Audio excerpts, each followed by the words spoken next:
Police करत आहेत.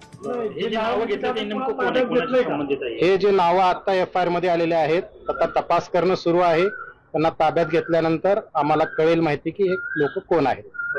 FIR आता दाखल झालेली आहे, होत आहे. नाही, आता ते ह्या लोकांना ताब्यात घेतल्यानंतरच कळेल की यांनी गोळीबार का केला हवे.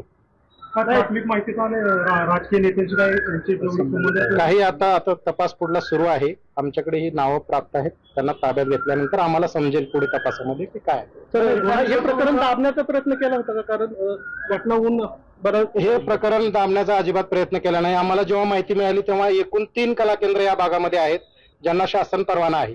तिन्ही कला केंद्रावर जाऊन भारतीय नागरिक सुरक्षा संहिता 173(3) प्रमाणे पोलीस गेले 24 आवर याच्यामध्ये इन्क्वायरी करत आहेत.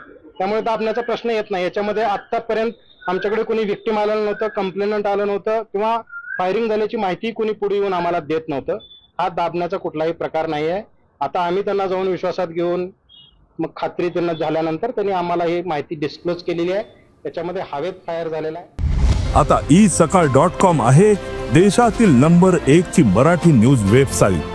प्रत्येक अपडेटसाठी isakal.com ला नक्की भेट द्या.